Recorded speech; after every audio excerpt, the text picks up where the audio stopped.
Okay, well, look, we might kick off and just welcome to you all to this online event that's been convened by Latrobe City Council with support from BRV and an extensive range of state agencies and other organisations.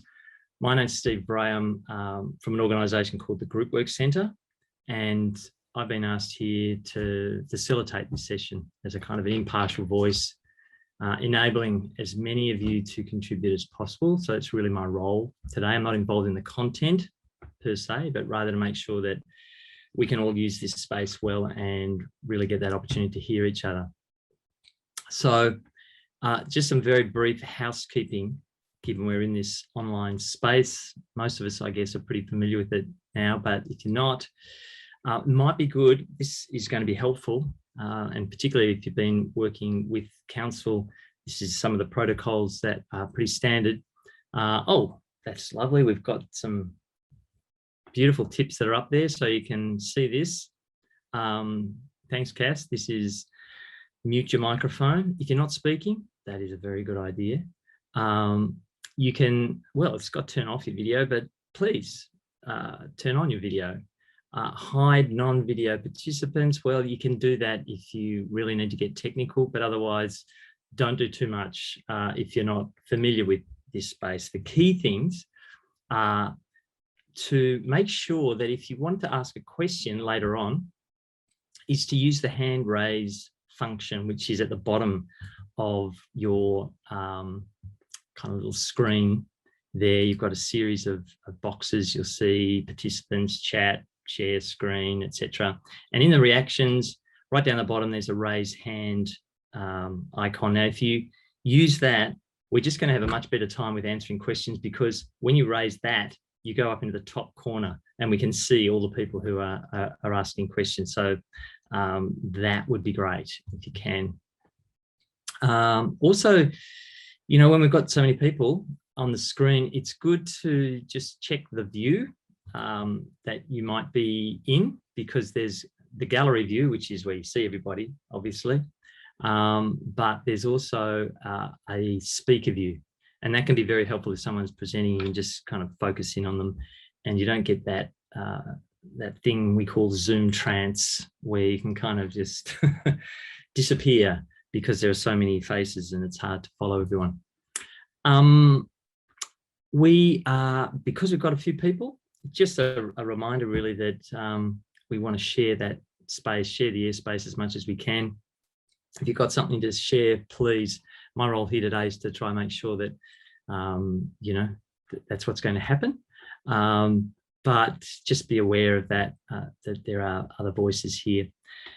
At the same time, if you're a person who doesn't want to jump in, please use the chat function to ask any questions that you might have. As you know, the meeting's being recorded for those people who can't make it. So, you know, if you want to have your camera off for that reason, then obviously you make that choice. So in a moment, we'll be introduced to the various organisations in the room, and then I'll take you through the process for the session tonight, which is scheduled for an hour and a half, and it'll end at 7.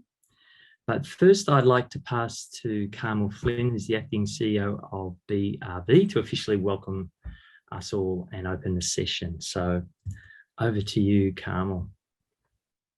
Thanks very much, Steve, and good evening, everyone.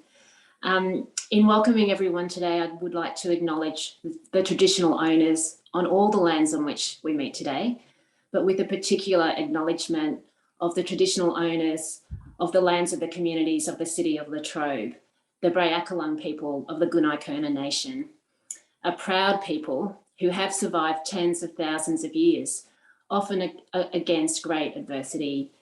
I pay my respects to elders past, present, and emerging.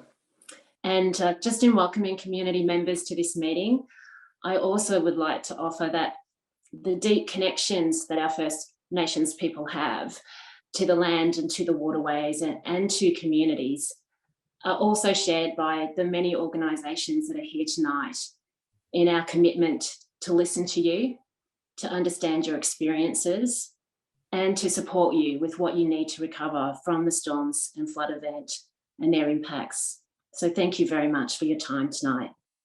Back to you, Steve. Thanks, Carmel. And thanks for that acknowledgement too. So let's go to the purpose of today, because that's critical to be really clear about why we are here. It's essentially three things. We want to provide you, the community, with an update of what's occurred since those storms and floods that were so damaging back in June, and to hear from you, the community, about your experience and your recovery needs. So that may come through a series of, sharing your experiences and asking questions and so on, and we'll give ample time for that. We also want to reinforce that this is an initial conversation, and the next steps are about how you want to engage with the various organisations who've been involved in the recovery, and what your needs are in going forward. So obviously there's been massive fallout after this event, and it comes on top of bushfires, it comes on top of COVID. There's just huge impact on everyone's lives, businesses, farms. You as a local community have taken a huge hit. So the organisations who are gathered here today are fully here to be here to hear what's happened for you and what's going to work well for you in going forward. So your questions and experience are really welcome to make sure that the ongoing response is a really strategic one. Now, there are a huge number of organisations who've been involved in the response and recovery since that big event. And it gives you a sense of not only the complexity of the recovery and all the different, roles different organisations have, the different parts of the land that they're responsible for, but also the commitment that has come from so many of these different groups. So the aim tonight is to really ensure that you as a community, your questions and concerns are caught and really, processed by those responsible for this ongoing response, and to do that in partnership with you. So it's important that you know what agencies and support organisations are here, because they're here to support you. So in a moment, we're going to have an update from the Emergency Management Commissioner, Andrew Crisp, and also hear from Carmel again, the Acting CEO of BRV, to give us some context for their role and their organisation's role in all of this. And after a brief overview from the SES to get a sense of the scale and the impact of this event, we'll also hear from the CEO of Latrobe City, Steve Piacenti, to hear the perspective of the LGA and the works that have happened through the LGA. So finally, we're going to move through all of that and hear from those many organisations, just so you know who's in the room. So let's start. Maybe go to you, Andrew, if you could give us a bit of a rundown of the whole emergency management response. Thanks very much, Steve. That's a big call. I'm not sure I'm going to be doing all of that. I think Russell's going to sort of capture the event itself. But I just want to thank everyone for the opportunity to join you here, almost the evening, late afternoon, and thank you, Carmel, for that really strong acknowledgement that I well and truly echo. The reason that I wanted to participate is, and those that know me know, I would hope acknowledge that my approach has been very much about sort of looking, listening and learning ever since I've got into this role. So in terms of the looking, post this flood and storm event, I've actually driven through your area. I've been from one end of this particular event to the other, and spent quite a bit of time in a number of those different areas. So I've definitely seen the impact of this particular event. And then the next piece is, for me, is really about this listening and then learning, and again doing those together. And that's why I want to be part of these ongoing discussions and working very closely with Carmel and BRV, because we have a shared role in relation to recovery of all communities impacted by this particular event. But what I really wanted to focus on in my few minutes was very much about this listening and learning piece, and how we're actually doing that in a very, very structured way. So we have developed what we're calling a coordinated learning review framework. And my priority is actually to learn out of this particular event. And I know that's the same with the other agencies and organisations that are here this evening. And so we will do that in a number of different ways. So we normally go through a process where we'll run debriefs at a state level, a regional level, and an incident level. And we'll do that in conjunction with the control agency, which is the State Emergency Service for this particular event. So I know there's been a number of those regional debriefs already conducted. However, given this particular event and the impact it had in a number of different ways, there's some other specific pieces of work that will be undertaken. So one of those, I asked for a specific piece of work in relation to public information and warnings. And I'm on the record at a press conference not long after this event that was a piece of work that we would undertake. We've engaged an external consultant to do that work, and who I met with just yesterday. That work will be conducted in 3 different phases. So the first part is almost a desktop. So it's relatively easy for this person to access all the various warnings that were put out, the public information messaging that went out. So that work has been done. The next piece is conducting interviews with probably a dozen or so key stakeholders to enable the consultant then to best understand who and how to engage more broadly with various communities.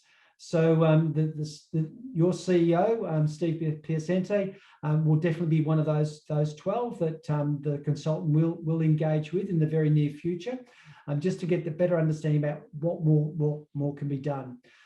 The other way that we'll pick up that community feel is we've engaged a marketing company to undertake community sentiment work. So again, that will be telephone surveys, will be follow up with interviews. So we know there's various ways we can engage with communities, and if we were able to get together face to face, that might be some town hall meetings. But again, as Steve said in his introduction, people have different ways in which they will wish to engage and pass on their feedback, their learnings, the opportunities for us to learn. So we will do that both in terms of the consultant, the after action review, but the community sentiment piece. Again, because of the impacts, there will be a specific after action review which will look at energy. So power distribution companies, so DELP as a department will lead that piece of work, because they are the lead in relation to that. Again, DJPR, another government department, will lead a piece of work in relation to telecommunications, because we know that the significant impact on the telecommunications networks across the footprint with this particular event. We'll also do a specific piece of work with the Bureau of Meteorology. So there's various pieces of work that we will do. We've got a project team being established, and we'll pick up those themes in relation to how we then report back. So there'll be 2 reports. There'll be a public-facing report, and there'll be an internal report for us. So that's sort of the framework that we're working to, as I said, to listen and learn from this particular event. Another way is these meetings themselves. So again, working with Carmel and BRV, there will be opportunities for us again to listen to what you have to say and feed that feedback into this broader process. So there is a structured framework in relation to what we're going to do, and we will continue to engage with you, and we look forward to those further discussions, and then coming back at the time when there is a public report to be released. Thanks very much for that, Andrew. And yes, sorry for expecting you to cover every single thing in the portfolio. But hearing what you're saying, I mean, these are the big themes that have been coming through already in terms of the major issues. So hearing that those are going to be tackled in a review, I know will be incredibly encouraging for people. So we'll move now to you, Carmel, to get some insight from BRV and your role in all of this.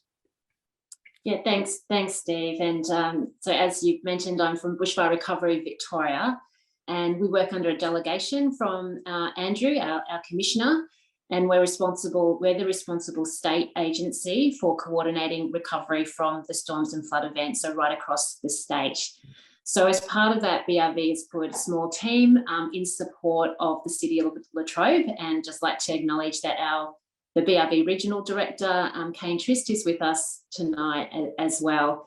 And by working closely in support of council, our job is to make sure that communities are getting the right recovery support that you need, and that recovery is being coordinated and it's being delivered in an efficient and effective way.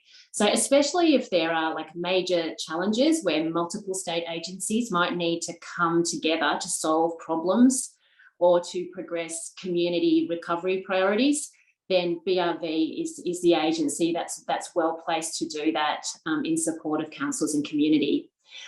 The other role that we're playing after the storms and flood events, as well as coordinating recovery, is BRV is also leading the cleanup of private properties. So we're partnering with the Johns Lyng Group to undertake this, we'll call a cleanup program of private properties. And I'll be very happy to take any questions or feedback on the cleanup program, as well as on recovery in general later in the meeting. So thank you for having us, and back to you, Steve.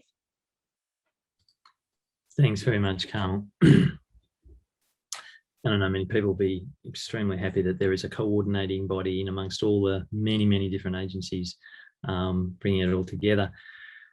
Okay, let us go to the SES now to get a bit of an overview of what happened and what's the intensity of this event, because it's an extreme event that happened.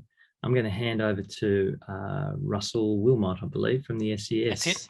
Thanks, Steve, and good evening, everybody.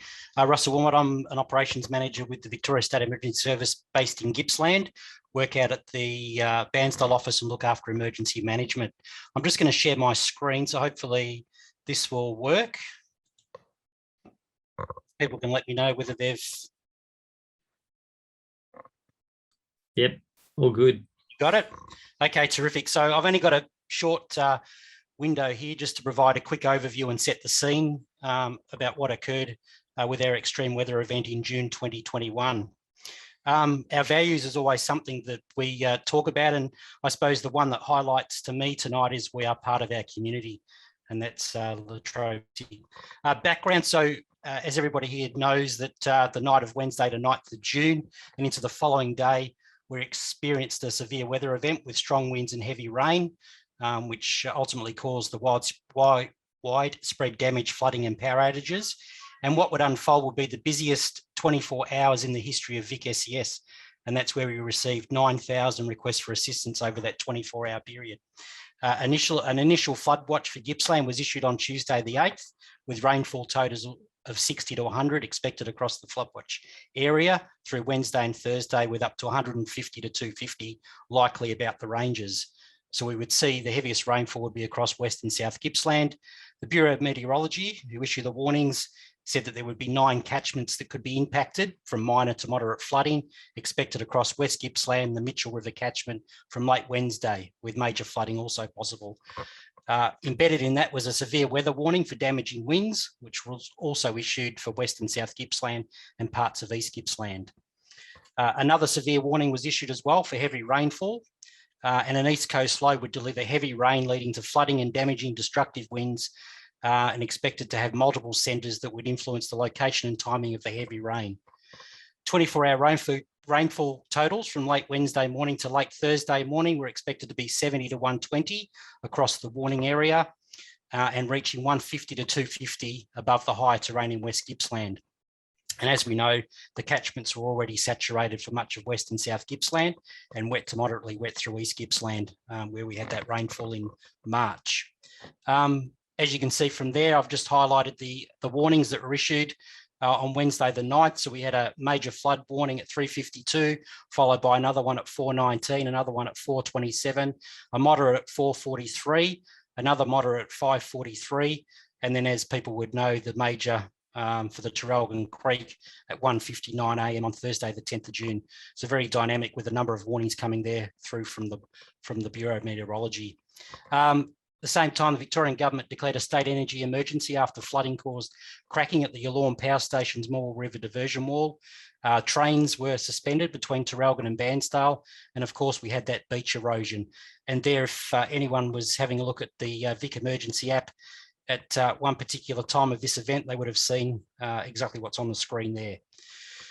Daily rainfall totals. So you can see there, this was taken from the BOM website, that in that particular patch there, we can see over 200 mil of rain falling in some areas. Rainfall magnitudes across the region. So a quick snapshot there between the 9th, 10th and 11th. And you can see there's Mount Borbor, where they've got a gauge up there, 280, Erica 181 on the 10th, Ballara 137, and all those other totals there.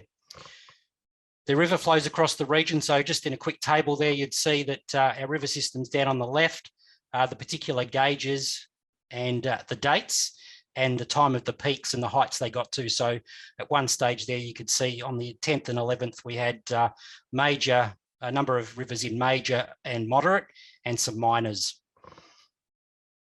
The warnings issued. So you can see there from the space of the 8th of June to the 14th of June, I just did a quick calculation. There was 289 messages issued, broken up into advice messages, warnings for moderate, major and severe weather. There was some emergency warnings for major flooding, some evacuate nows, and some all clear for people to return, and some finals on some flood watches. So in that space of 6 days, 289 messages. Some of the impacts right across the region. As we know, damage was widespread. 5 of our 6 LGAs across Gippsland were impacted, with 48 regional towns. Significant number of communities were isolated, some for several days, and that was a big key thing that occurred. Access was cut to most roads and major highways by either flooding or trees, which obviously compounded the isolation of local communities and the response agencies being able to get to those communities to assist. Again, widespread power and telecommunication outages. As you can see there, there were stock losses, pasture losses, hay loss, fences destroyed and infrastructure, damage to roads and bridges through erosion, landslides and trees. And at the start of the incident, I counted 196 road closures that were reported across Regional Roads Victoria and LGAs. The parks were closed, including Wilson's Prom, storm damage, infrastructure and landslides, the plantation damaged. There was residential properties impacted with above floor flooding, commercial properties and communities evacuated.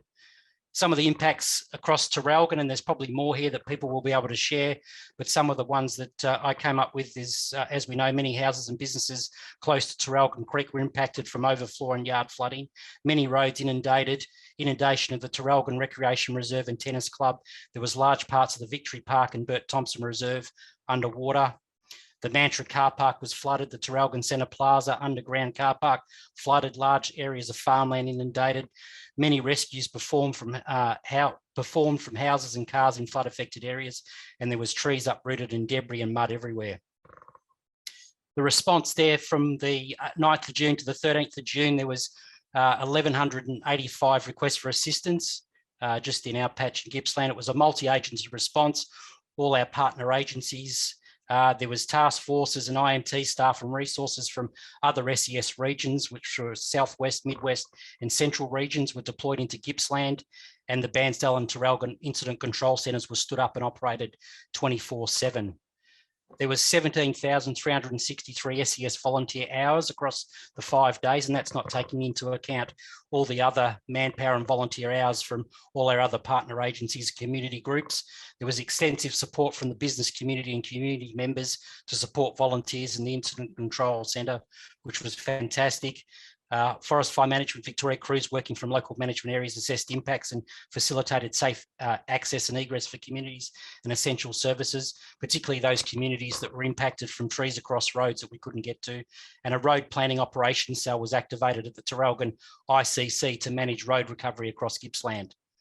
And that's about it, Steve. Quickly, hopefully I covered most things in the short 5 minutes that I had, but there's probably a lot more there that we could talk about, but that sort of sets the scene, and I'm sure most people will be familiar with what I've discussed in that presentation. So thank you. Yeah, well done, Russell. That was an amazing effort to get that much information in that time, and you stuck to your time brilliantly. Is it right that that was the biggest ever call out for the SES? Did I hear that right? There's something I've heard somewhere on the 24-hour In the 24, Steve, we had 9,000 calls for assistance in the 24-hour period. But it's not the biggest event that SES has seen. The flooding in 10/11 was the biggest. Right. But that was just to highlight that over that 24-hour period, there was 9,000 calls coming into 132 500 for assistance to the community, and that was across Victoria. So it wasn't just isolated to Traralgon and Gippsland, but right across Victoria, especially with the trees in the Dandenongs that we know about. So just a large event. Yeah, extraordinary. Thank you very much for that. Let's move on. I'm going to go to the Chief Executive of Latrobe City, and I noticed that there are a number of the councillors are here today as well, including the Mayor, Sharon Gibson. So welcome to you and thanks for being here. Steve, over to you. Is it Steve or Stephen? Steve. My mum calls me Stephen when I'm in trouble. Yes, all right. No, I know the feeling. Over to you then. Stephen, I'll take it. Thanks, Steve. Good evening, everyone. So my name is Stephen Pearson, Chief Executive Officer at Latrobe City. And yeah, I'd also just like to acknowledge our Mayor's here, Councillor Sharon Gibson, and a number of councillors in the room tonight, virtual room, to listen to the discussion and hear from the community, which is critically important. So I'd also like to acknowledge the coordinating recovery agency, Bushfire Recovery Victoria. Thanks to Carmel and her team for supporting these engagement opportunities. Obviously also Andrew in terms of the role that you're playing, and all the other government agencies that are in attendance tonight, as well as Russell, who you've just heard from. And thanks obviously for the community for being here tonight. Russell touched on there some of the impacts across the city in terms of Traralgon and the South Ward particularly.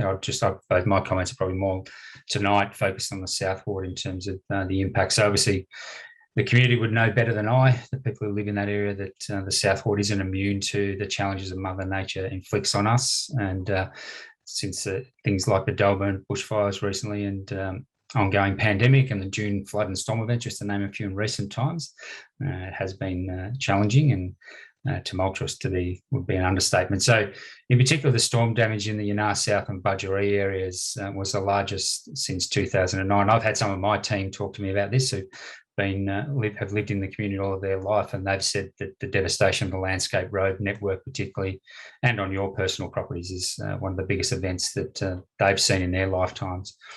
And the flood and storm event impacted across a large footprint that's been touched on, and across Latrobe City. Just to give you an idea, there's over around 300 kilometres of our road network has been impacted, which is quite significant. And we had 1,700 people who registered through 900 families nearly for information and relief centres at Traralgon that we set up in Yanar.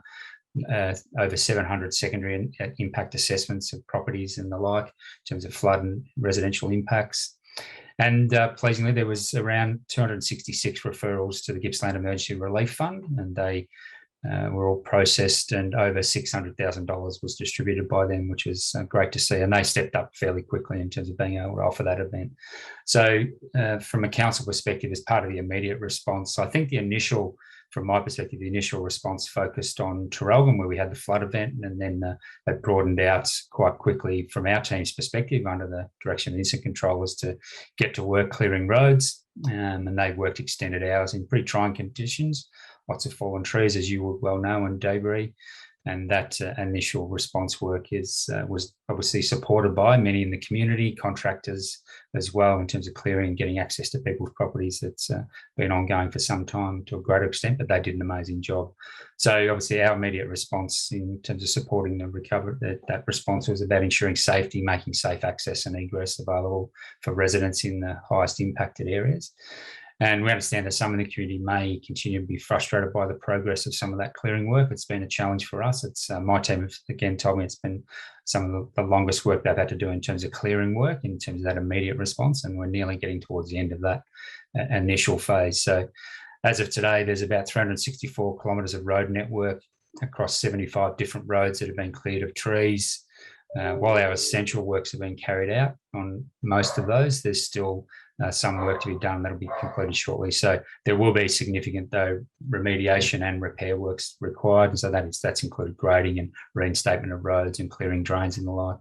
So the total length, to put into perspective, the scale of this work, that we've cleared trees from roads that's equated to a distance of a return trip from Traralgon to Melbourne, and that's been quite significant for all of our teams and contractors. But by the end of this week, we're hopeful that the final clearing of tree works will be completed, and that'll clear the way then for those remedial works to commence in terms of starting some initial reconstruction of roads. But we do have about 18 land slips across various locations, and they'll require some more detailed work in terms of assessment of what's required in terms from an engineering perspective, design and reconstruction.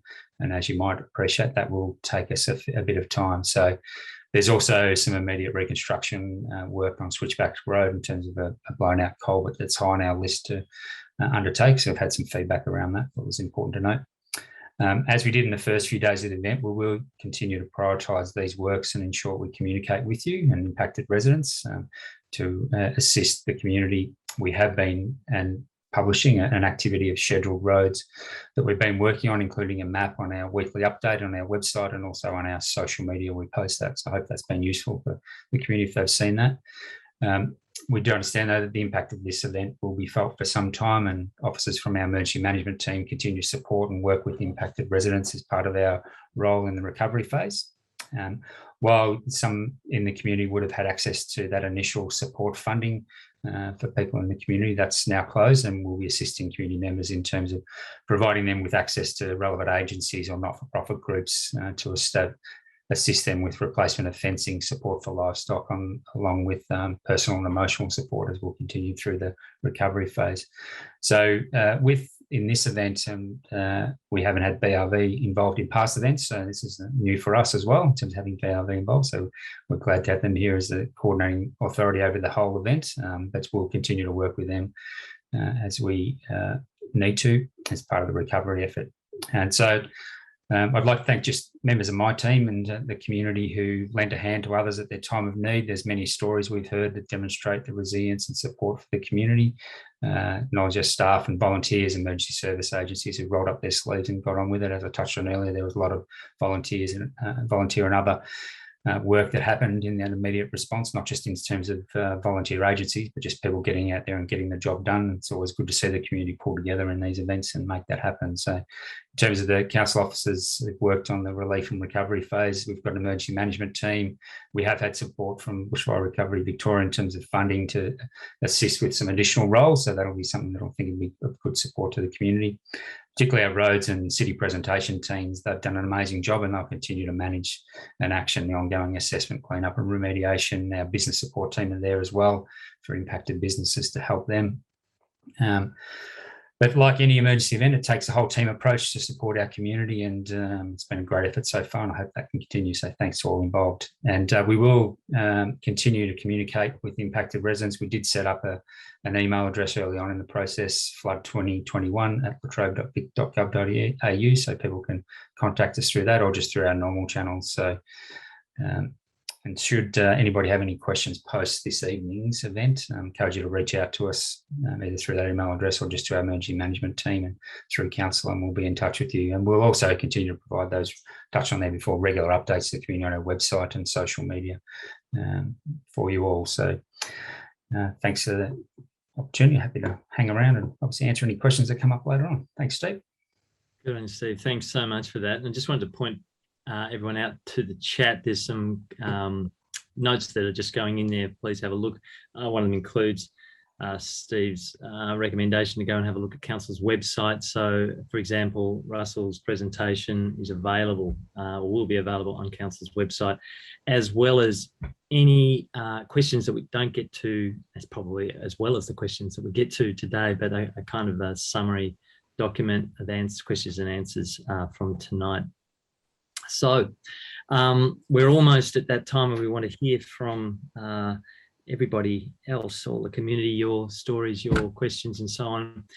I just want to do a quick whip around the room, and this is literally no more than a minute per person, maybe even less than that if you can do it, but just so that you all know who's here and maybe get a sense of questions that you wouldn't otherwise have asked, but now knowing who's in the room. So let me just share with you. You already know the council's here and a number of representatives from BRV. Andrew's Crisp is here, obviously, from EMV, which is fantastic to have you here. the SES. And now I'm going to ask, and I'm going to go through the list of organisations so you can jump in when I call your name. So Ambulance Victoria is here. Do you want to do a quick, and this is like literally your name, your organisation and your purpose, you know, what you can provide, what your support is for the community.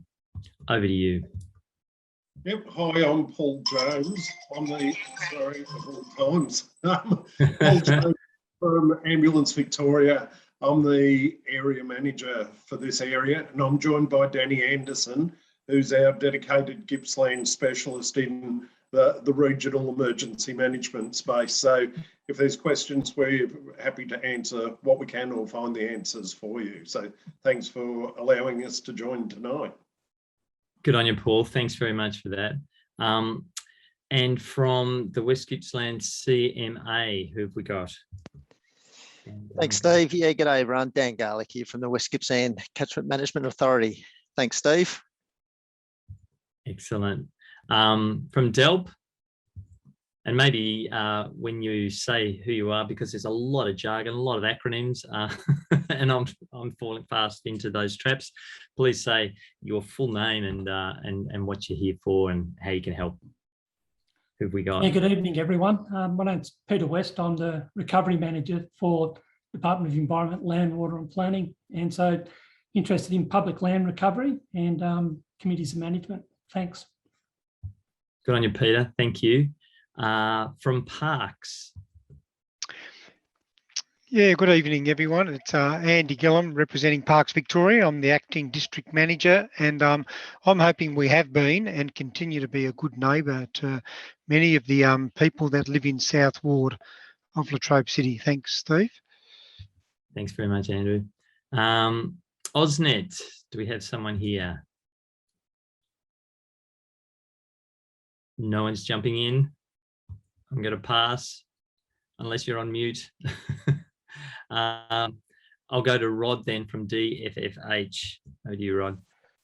Hi, thanks. Rod Forrer. I'm the Manager of Social Recovery for the Department of Families, Fairness and Housing, or previously known as Department of Health and Human Services.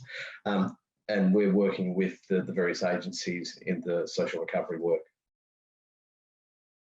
Thanks very much, Rod. Good to have you here. The CFA. Yeah, good evening, everyone. Trevor Owen. I'm the Deputy Chief Officer for Country Fire Authority. Thank you. Good to have you here too. AgVic.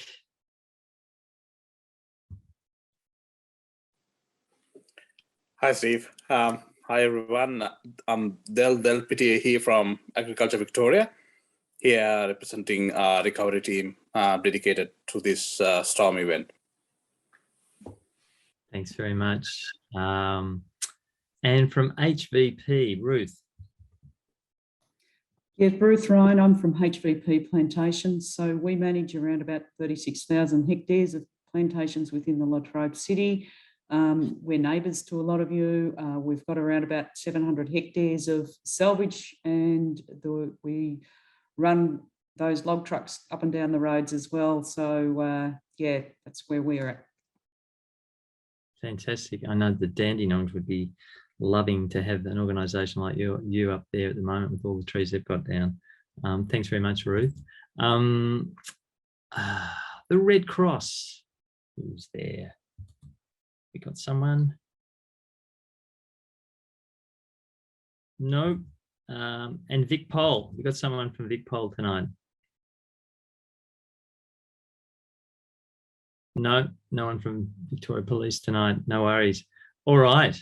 So that's the makeup of this incredibly diverse group of organisations, agencies, and so forth. So it's over to you, the community, to ask any questions that you have, or maybe share anything that you feel hasn't been kind of acknowledged in some of the responses that have you've heard already from different people, you know, blind spots, that kind of thing, because you're the people on the ground, you've had these experiences, you're the ones who are going to be so vital in the kind of level of strategy that's involved now. We have someone, looks like Lance. Is it Lance? I'm reading your name, but that may not be your name. Yeah, that's me, Steve. Thank you.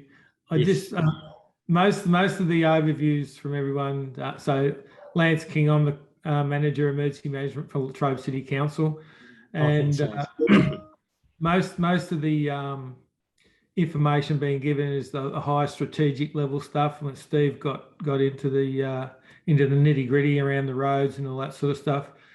But our emergency management team have been working directly with community in relief and recovery on the ground, going out to individual properties. I know our case management team have returned over 800 phone calls to impacted property members within the municipality. They're doing a great job out there picking up issues, and we're going out and investigating. Our secondary impact assessment team has also done a wealth of work within our community, going out inspecting properties. So people would have seen council out and about doing their work, trying to identify the actual issues property by property. And then we're looking at all the green waste issues with BRV and how we manage that going forward, because all our landfills and transfer stations are full of trees and mulch and waste, green waste that needs to be managed at a more strategic level as well. So I just wanted to touch on that, and yeah, the crews out there have been doing a great job. Thanks very much, Lance. No, thanks for that context, and good to have your voice in the mix. So there you go, people. What questions have you got? What comments? And of course, feel free to put any questions that you have in the chat if you prefer to do it that way.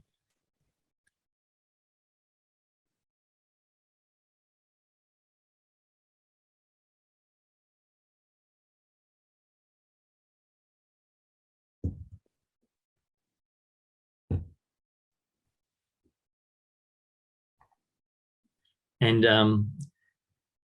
also some of the experiences that we've heard from some of these past meetings have been just quite instrumental. Not necessarily, they don't seem like huge stories, but they're actually often very revealing. So please don't be shy.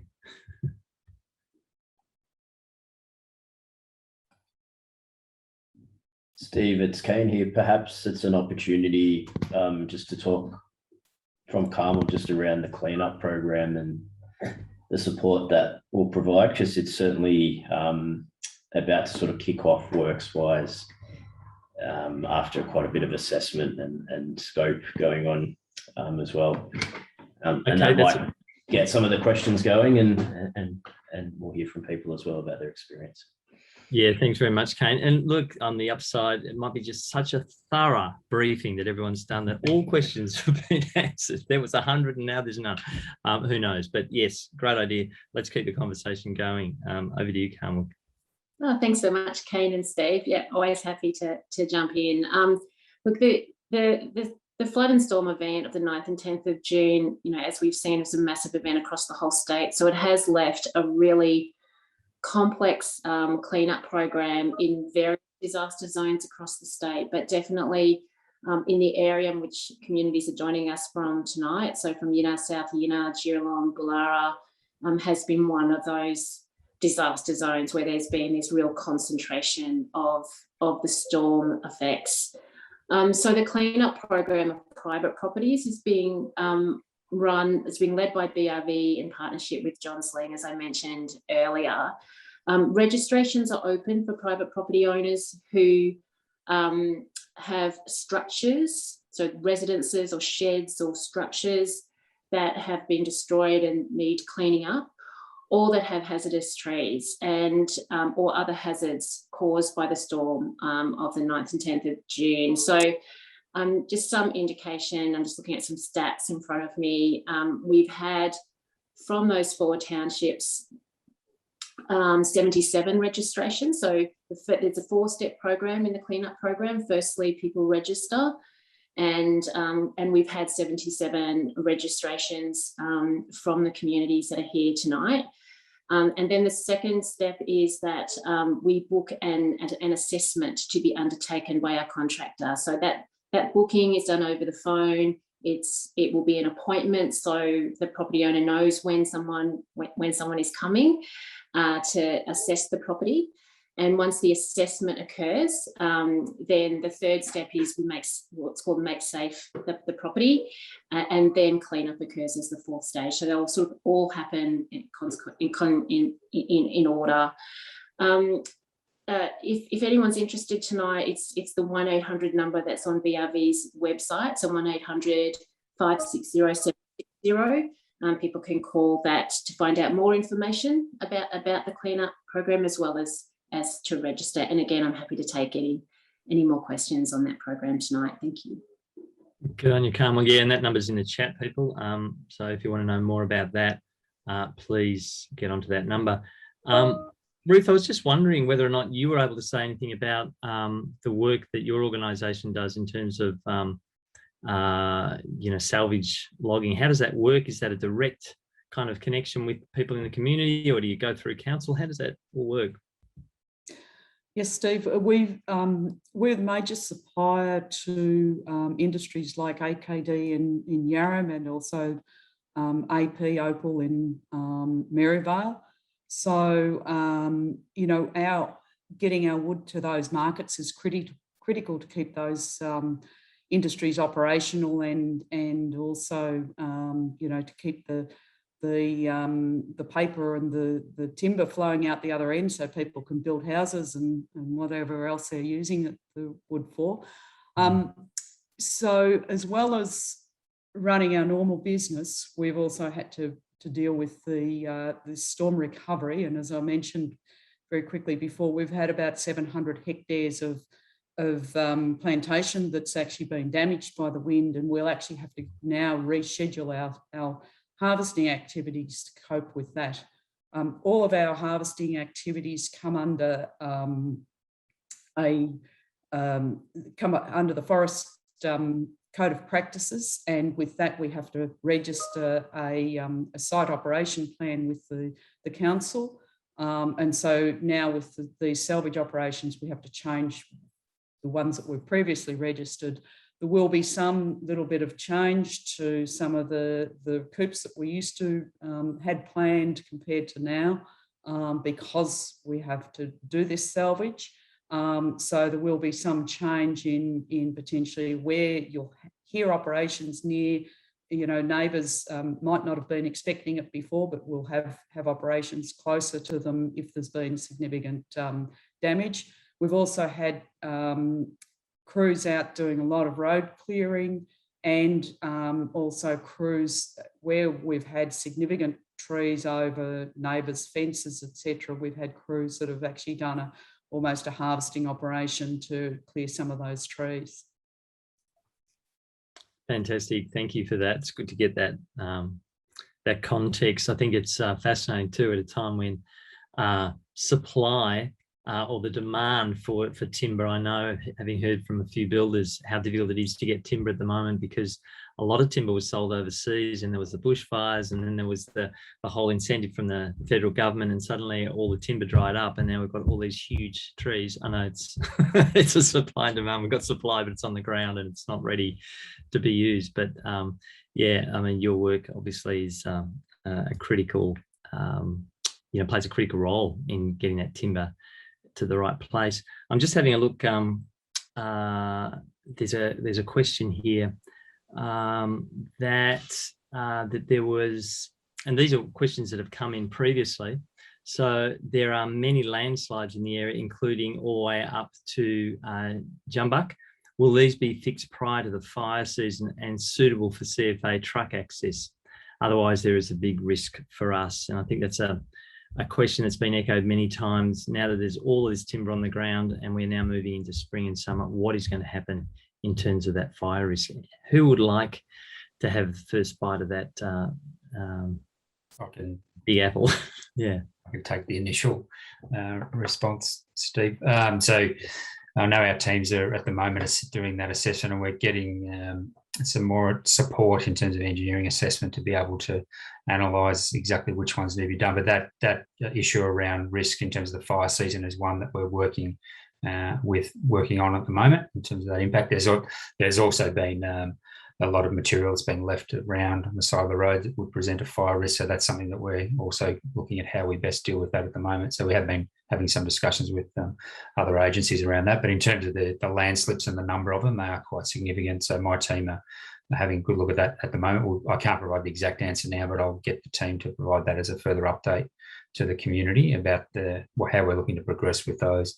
In terms of providing initial access was the objective in terms of clearing and getting people in. In terms of truck access, I just something I need to take on notice, particularly CFA truck access for the team, for them to be able to get in and out those teams if there were a fire. That'll be part of the assessment of which ones we can do first. So I'll take the rest of that question on notice, Steve, and we'll provide a further response on our social media and website updates. As to many thanks.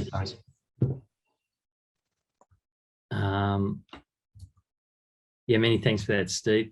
There's another question here. Steve, this is Kane here. I might just add to the landslip. Yes, please do. That's okay. Yeah, look, the Strzelecki is susceptible to landslip just because of the geology, and it does happen every 10 years or so where it is exacerbated by these large rainfall events. AgVic and the CMA and also DELP approached me about 3 weeks ago to see if we could get a coordinated approach to addressing landslip issues. And so we're just scoping that piece of work at the moment. There's a whole lot of landslip issues, both on Crown land, on private land that potentially impacts agricultural production, but also impacts public assets. There's landslips on council land, road verges that could potentially impact private property. So what we're looking at the moment is whether we can provide advice to both agencies with the land management responsibility and to private landholders. And in some cases, it's as simple as don't touch it, you'll make it worse. In other cases, it may need significant work, but we're trying to understand that scope initially now so that we can respond to it if needed. But it's early stages at this point, but we will attempt to try and quantify it and work through the issue over the next little while, and we'll need to do that with community and residents as well. Thanks, Kane. That's very helpful.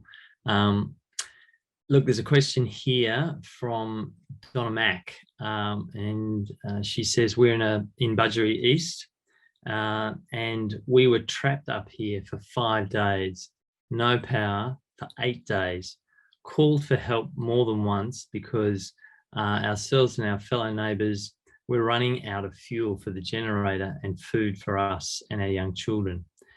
No help at all.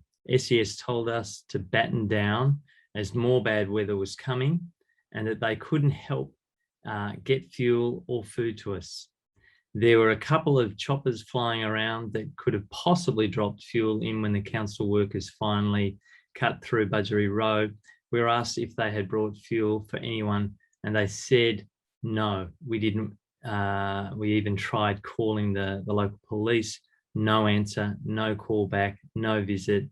SES came up a couple of weeks later after the storm, but couldn't help with the trees, etc. Wow, that's a big and pretty harrowing story. Anybody like to tackle that or know about it specifically? That sense of isolation would be obviously something that would be quite frightening, I imagine. Anybody got any intel on that story or what could have happened or needs to happen?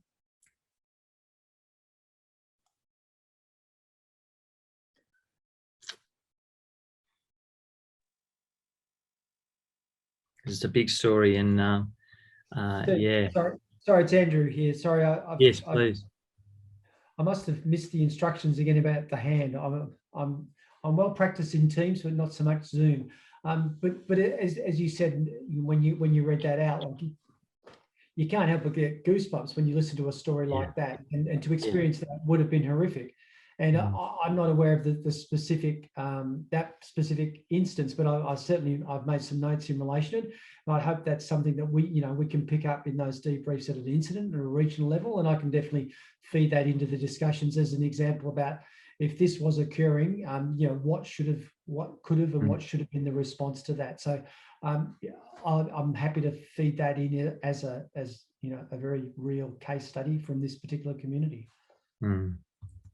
Thanks very much for that, Andrew. I mean, I think these stories are going to be incredibly helpful in terms of finding out what didn't go well. That's part of the whole process, isn't it, really? Trying to plug these things that seem kind of baffling. When you hear of just how much support there was, and you hear a story like this, you think, well, something wasn't going well. What was that? Why did that happen? How can stuff like that happen? So thanks for that follow-up, Andrew. Other questions, other experiences like that, please share those, because they're very important.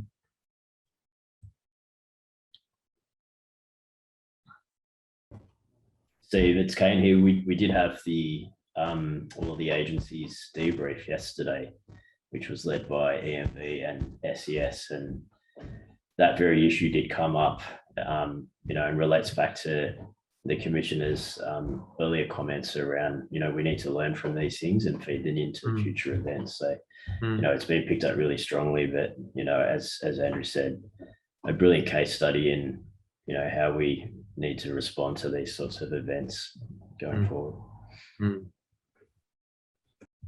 Thanks, Kane.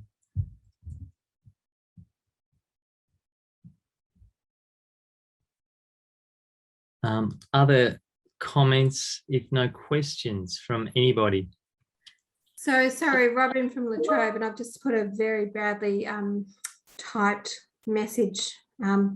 So when we became aware of people that required power for particular health issues, we certainly, at Latrobe City Council and through our company, contacted residents, and we did provide temporary accommodation for particular people that needed that assistance. So we did move people on when they needed that particular support.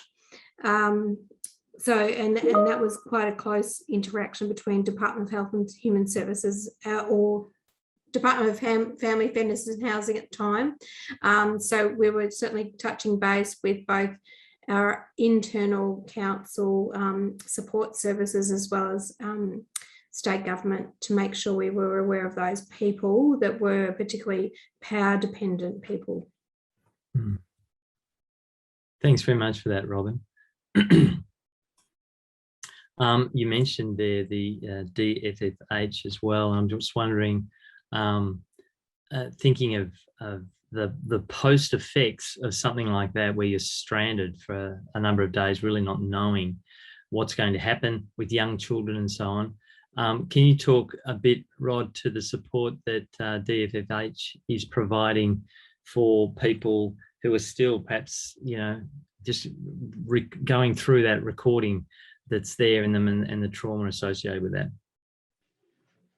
Well, Steve, thanks. And what we have done with the help of BRB and with Latrobe City and other agencies has been able to engage recovery support officers. So the recovery support officers are those that Robin referred to that can reach out, that in that team that can make contact directly with people to assist guiding through what assistance may be of benefit. And now that might be around financial counselling for some, or mental health and wellbeing supports. It might be to do with the cleanup work that BRB are coordinating. But it was really about having a point of contact that people could go to help guide through the various initiatives that have been set up post-event. And we popped up the 1-800 number before that, 1-800-560-760. If I can just reiterate the importance of just registering through that so that we can link in and make sure that people are receiving supports that might be available to them, or that people may identify as needing. Thanks, Rod. Carmel. Yeah, if I can just jump in and add to that, because it's a lot of people think that that number is, it's for cleanup and it's for mental health supports. It's actually for anyone that needs practical support as well. And if you still have unmet needs that need to be addressed, it's a good number to call and to have a recovery care support worker, because they can, as these events unfold over time and communities and councils tell us more, then state government looks to make assessments and offer supports to meet those unmet needs. And so if you've got a recovery support worker and you say, look, I've got a particular need, in due course, if government are offering new supports, then you'll get a proactive call from that recovery support worker to say, this is what's available now, and that might be of use to you. So it's not, it is for people who might want some additional wellbeing supports, but it's also there to offer practical supports and to understand what those unmet needs are. Thanks very much for that, Carmel. It's good to, it's good that a number covers so many of those different things. I'm just seeing a few other questions and comments, and interestingly that this is an isolated event. I'm wondering, and this is just a question with, no notice given, but is there any kind of, because there's always, people need to be proactive even to make a phone call. And for some people, I'm wondering how much they've just kind of internalized a whole lot of stuff and they're not even looking out, whether or not there's any of that kind of on the ground contact with people who may know of or will be contacted directly. And, that obviously in these COVID times, I don't know how much of that is even possible. So I might just leave that question hanging for now. Robin Duffy, could you say some more? You've got your hand up. Yes, thank you for that. Sorry. We certainly were engaged quite early there was a number of people with issues about getting food because their own personal issues. So we were arranging food hampers and things like that. We were engaging with support services within council and then trying to refer for other agencies, like within 2 or 3 days of the whole event, to try and support those people. So certainly if we could deliver those services, we were doing that immediately. And then also interlinking them with existing services that they may not have been aware of. So trying to bring them into the business as usual process of council. But certainly within 1 or 2 days, I was getting phone calls from different individuals that were concerned about their health and well-being, and even just to provide immediate food relief and other supports that we were linking them into. So that was certainly an issue that we were well aware of quite early on, particularly in the storm impacted areas, not Traralgon essentially, but certainly the other areas within council. Thanks again, Robin. There's a question here from Carolyn, who speaks about Ballara, which was surrounded by water, and that restricted access.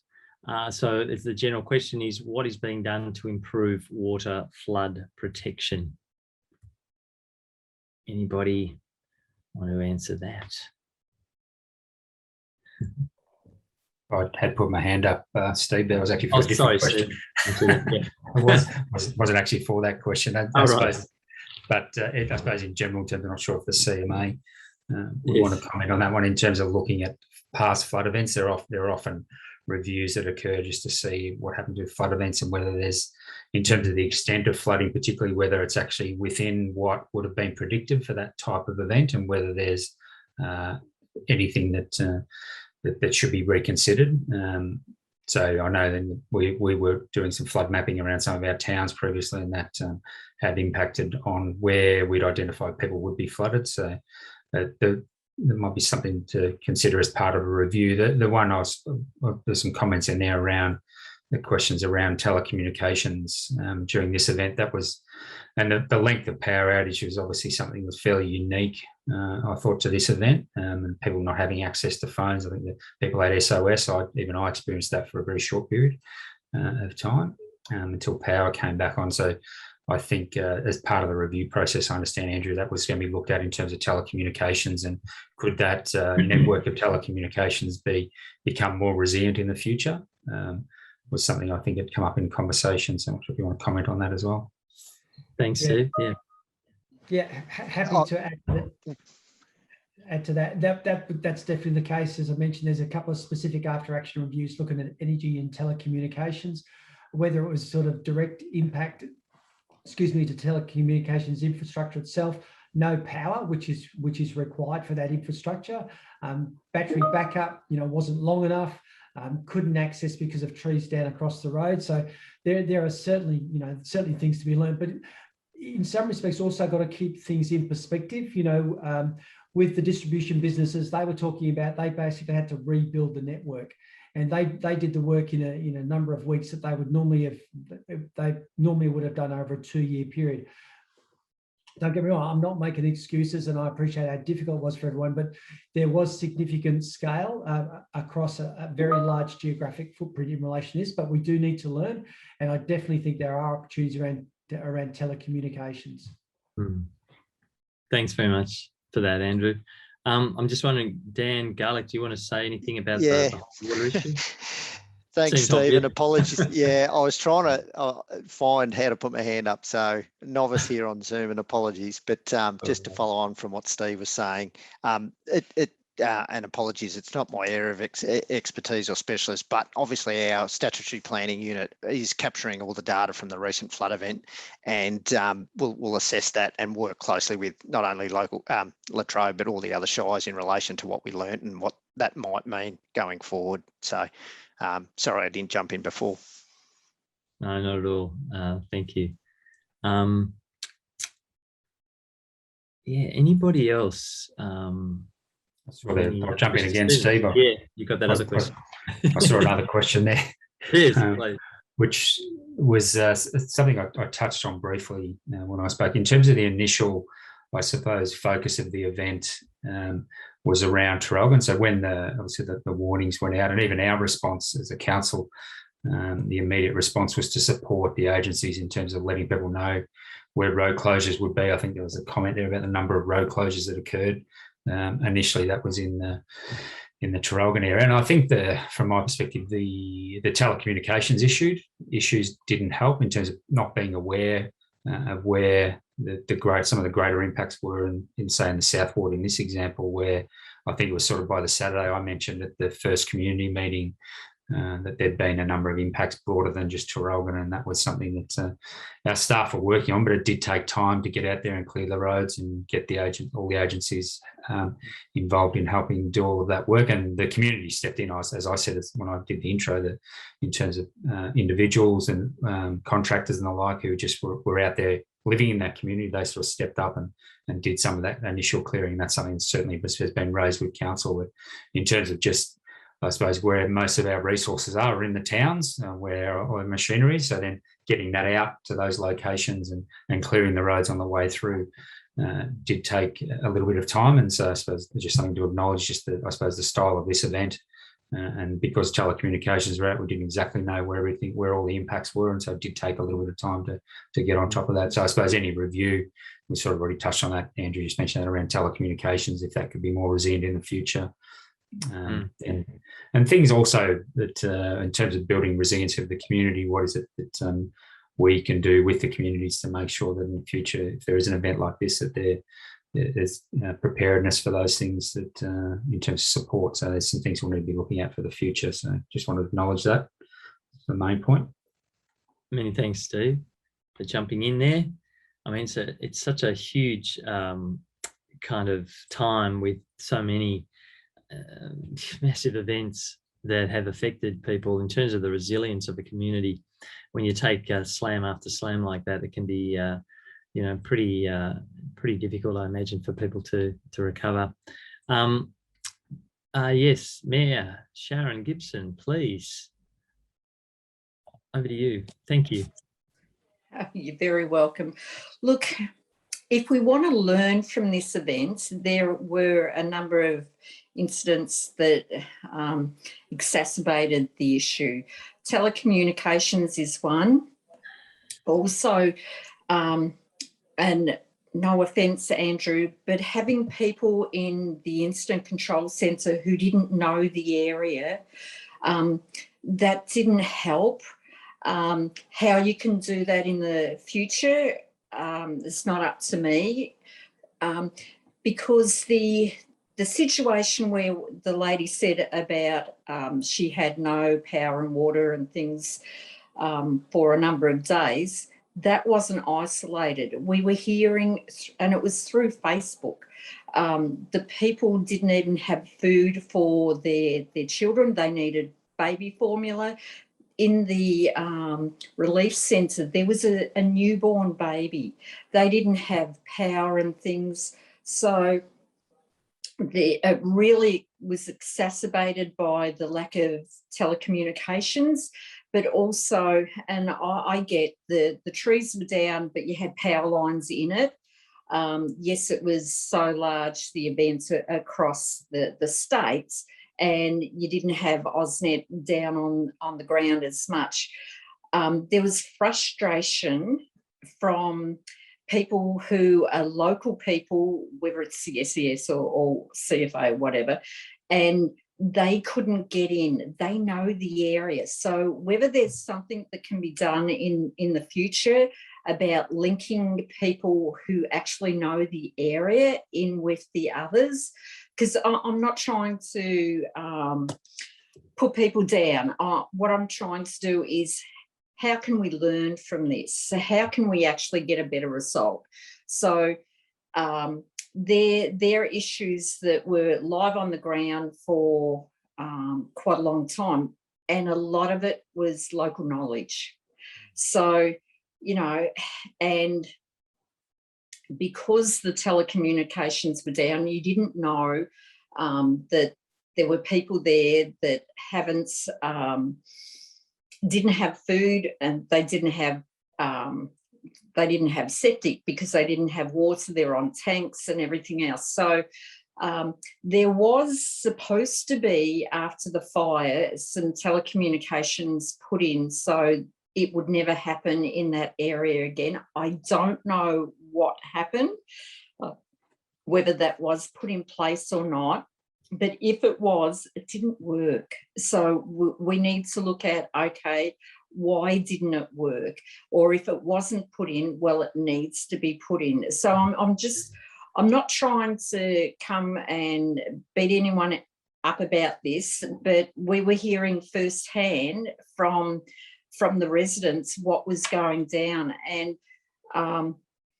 yeah, look, I'll stop there, but I think you understand some of the issues. No, good on you, Sharon. I mean, that's exactly why we're here, to hear this, and the fact that, you know, obviously people from the community have come to you. You're a member of the community. You're a representative of the community, and the fact that they're coming to you with this stuff is absolutely gold. The key thing is to get that detail, to find out why things happened and to work out how that can be changed. I think that's exactly why everyone is here, really, to hear some of this. And so thank you so much for bringing it up. You're very welcome. I'm not quite sure what we can do with like you're giving an overview, but actually getting down to some of these personal stories where people shared before by Donna. I have them. Also, the other ward, the ward councillor, she lived and breathed it too, so she could give you a hell of a lot more.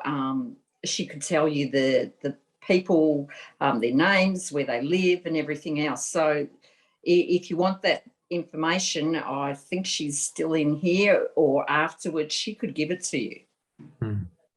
Terrific. Yes, Councillor Ferguson. Yeah, so yeah, like the Mayor said, I'm actually a resident here as well and lived through this personally. It was so difficult to feel so isolated up here, and for so many of the agencies to be hamstrung and could not act, and it cost people thousands with their machinery just to... Who's that? Sorry. Yep. So it cost people thousands to try and clear the roads for medical reasons or anything. It was quite terrible, and very hard to just hear the news talk about the Dandenongs and how they were being supported while people were sitting there alone with no food and their children trapped behind trees, helpless. So I think it's a matter of broadening the identification of the area out here a little bit more as well, and being more, I just felt there could have been a bit more focus a bit sooner, to be honest. And, you know, the most things that I'm hearing from people is, yeah, it was just the feeling of neglect, which has been quite difficult on people. And I understand, you know, that the Dandenongs was destroyed, and it is, you know, a large region, but sometimes up here we feel that everything is Melbourne centric. So perhaps in these presentations too, you know, it's good to, yeah, recognise that this area of Gippsland is often impacted. So that's, you know, I think what Sharon was saying too with the local connections are absolutely invaluable. And I know that there is people in this room who are so highly qualified, and I understand that. But from the ground, the feedback is, please involve our local community groups. Don't shut them out, because they might know the terrain that little bit more. And in these events, they might just be able to say, over there, that particular ridge is prone to fire there, or, you know, I think there's a lot of knowledge being lost. And that's my honest opinion on that. And I don't claim to be an expert, and I don't claim to know more than any of you in this room. But I honestly think that perhaps remodelling things, there's been a little bit missed that in the past was very helpful. Thank you. Thank you so much. I think maybe this is a good point of segue to kind of pick up on some of the strategic, you know, what are the going forward steps, particularly that where there are opportunities for the community, as you say, who's got all of that intel, to be involved in a, you know, a partnership with whoever they can partner with, whatever, you know, state or federal government, you know, agency or organisation. And I think maybe that it's worthwhile speaking or hearing from John Harris, is it, who could talk a little bit about the CRC. Is that a good point to kind of segue to hear a bit about that as a resource that might be something that the community can rally around? Thanks, John. Thanks, Steve, very much. Cassandra, I think, has 3 or 4 slides to put up for me. Thank you. Hi, I'm John Harris, and I'm Deputy Chair of the Community Recovery Committee, which is working on recovery from the Budgeree Jumbuck Yanar South bushfire in 2019. My role tonight is to speak with particular emphasis to community members present about where do we go from here in relation to community involvement, and I stress to the community members here, that's your involvement we're talking about in storm flood recovery in South Ward. The next slide, please, Cassandra.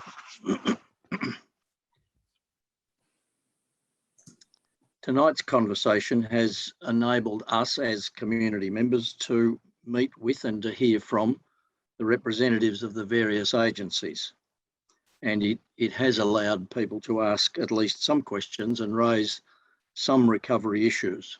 And those have been recorded, which will be very valuable. What I want to do is to invite the community members to take another step and to actually join a volunteer recovery team for their local community. Next slide. Following the conversation sessions, we'll be seeking volunteers for a recovery team. Can we go back one slide, please, Cassandra? Thank you. We'll be seeking volunteers for a recovery team in each of 8 localities in South Ward.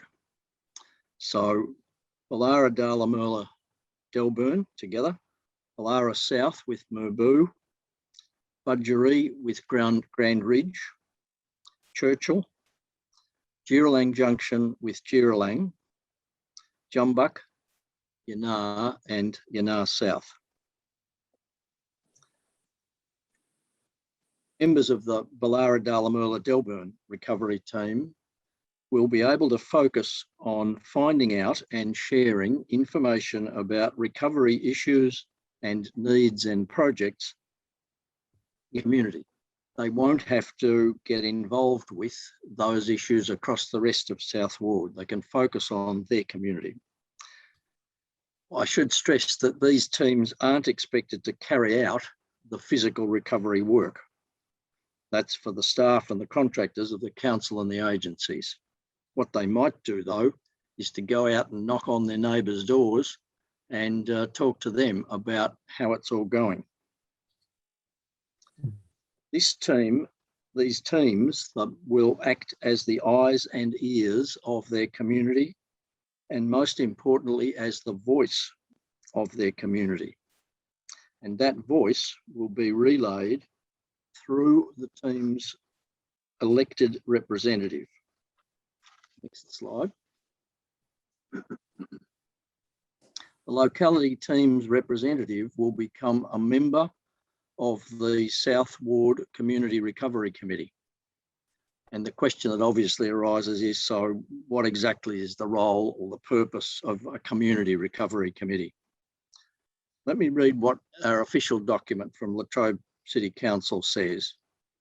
The Community Recovery Committee is established by Latrobe City Council to act as the community organisation with responsibility for leading the recovery of the South Ward community following an emergency.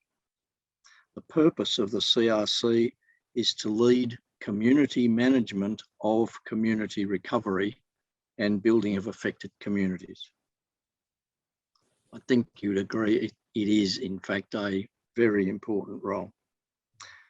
But because we already have a community recovery committee, which is well established now and operating to lead the recovery from the 2019 bushfire, the South Ward CRC will be built as an extension of that current CRC.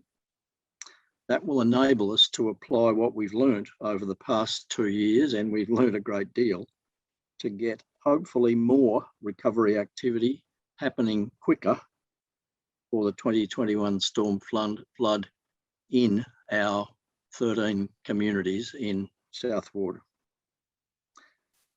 Annette Depler's term as chair and my term as deputy chair are due to run until June next year, but we've asked that they be opened for new elections in January. So once the new recovery committee is up and running, there'll be the chance for the members to elect a new chair and deputy if that's what they wish. So can I please urge all of the community members who are watching in tonight, when the invitation is issued, please respond and join your local recovery team. Thanks. Thanks, Cassandra.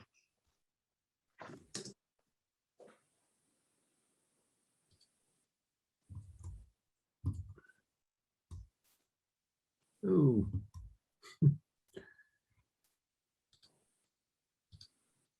Steve, can I just jump in there, Carl. Yes. You can hear me okay.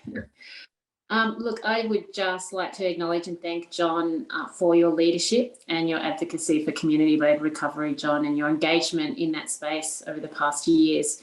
In BRV, we know that recovery works best when communities play a leadership role. There is lots of research and evidence that backs this up. So BRV is a big supporter of what we call community-led recovery. And as John said, that's not that community is doing all of the recovery work, but it's that communities have that key voice and that advocacy into government so that we are aligning our recovery efforts to what is important to communities.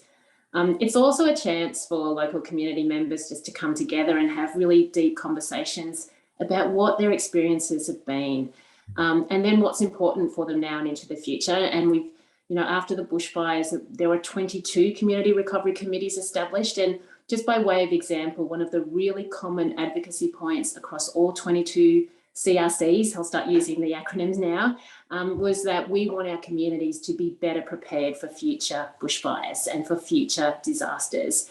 And a number of those communities are looking at how to have strong influence into government about fixing black spots and making sure that power is not disconnected when communities need it most in times of emergencies.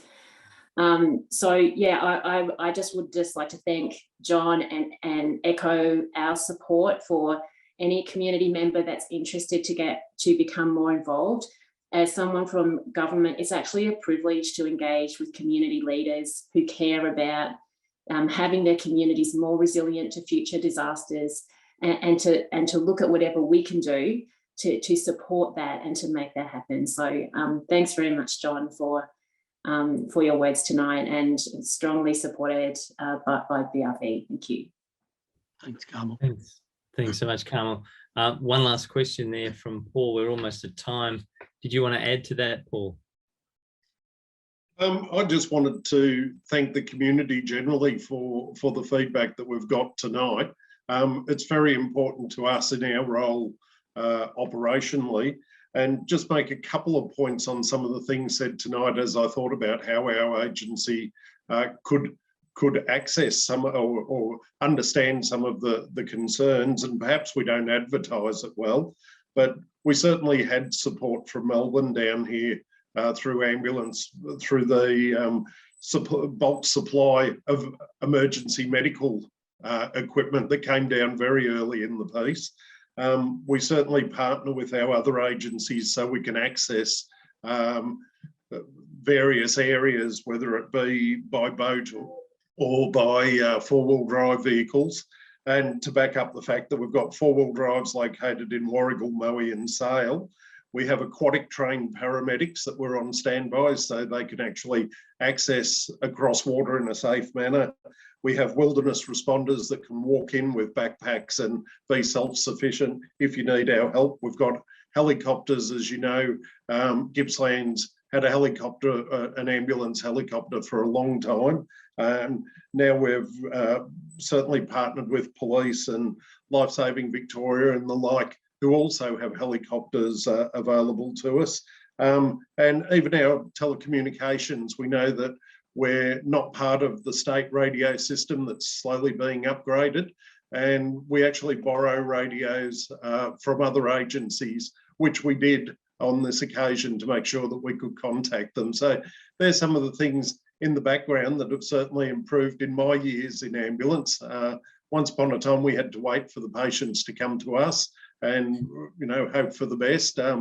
But reassurance that we're developing all the time, reassurance that we will get to you if we have to, and really appreciate the opportunity to hear the concerns of the community. So thank you.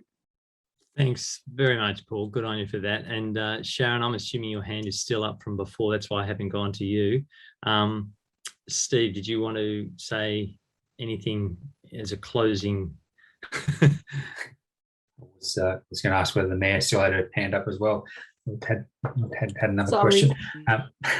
There were a couple of, I'm not sure if you were going to, it might steal your thunder there, Steve, in terms of some of the, there was John's presentation there, so there was a proposal to put out, I think, John, an expression of interest in relation to community members participating in the CRC. I think somewhere in the chat might be Donna has already, I think, put her hand up, which is great to see in terms of that being involved in the community recovery process. So a bit of feedback there for John initially, so good work, John, getting some support.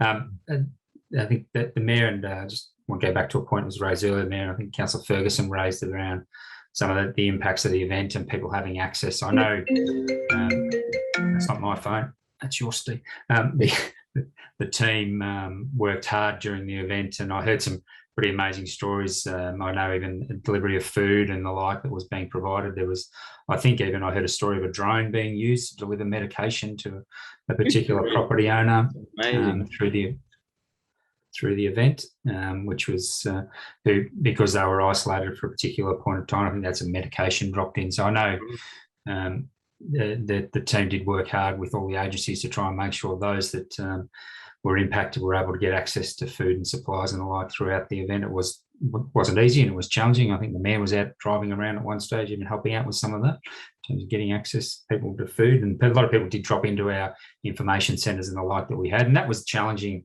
because of the communications issues I mentioned earlier. People didn't get down there initially, but they did get in contact with us. And I think, as I said, we had 1,800 people register, and then we followed up, as Lance sort of touched on earlier, with quite a lot of people for assessments and support. And so I suppose I just want to put that perspective that there was a lot of great work the team did do. There were some challenges and some gaps, and I think that the review process to identify where they were is something that I would encourage community members to participate in for the future, in terms of improving and making sure that we can better address that in the future where those gaps did exist. So that was it for me. Thanks, but yeah, thanks for the community for coming along. Much appreciated. Thanks, Steve. Yes.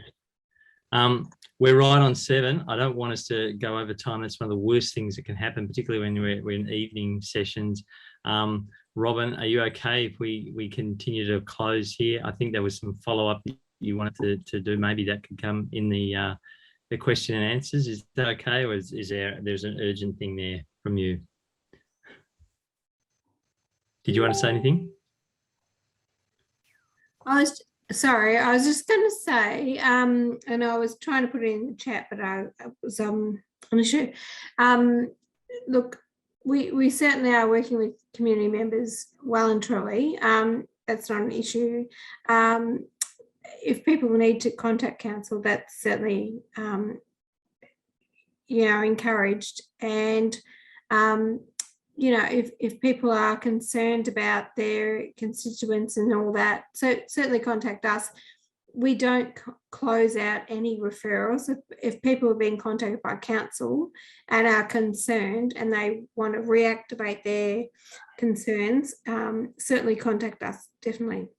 Good on you, Robin. Thank you for that. It's very reassuring for everyone to hear that. And a big thanks to you all for coming out tonight to share some of those stories. Vital, really great to hear that there is recognition from the council for this CRC. That was a great kind of end to it all, in terms of hearing how the community can really be involved on the ground in a way which they're formally recognised for that role, so that they're really obviously valued. So that is excellent to hear that strategic piece in the puzzle. And thanks to all the agencies for coming out too. Some of you didn't get a chance to say much, if anything at all, but it is great to have your support here. We never know what questions are going to be asked in these things, and it's just so good, I think, for the community to see the just that incredible commitment that is there from so many different organisations. So thank you all for coming along tonight.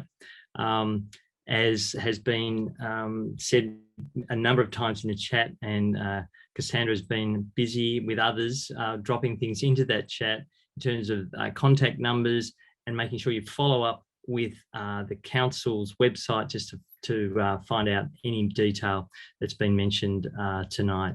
So please do that. Thank you, everyone. Have a great night. And again, we'll see you around, and hopefully the next steps will be dealing with a lot of these problems much more effectively. Thanks a lot.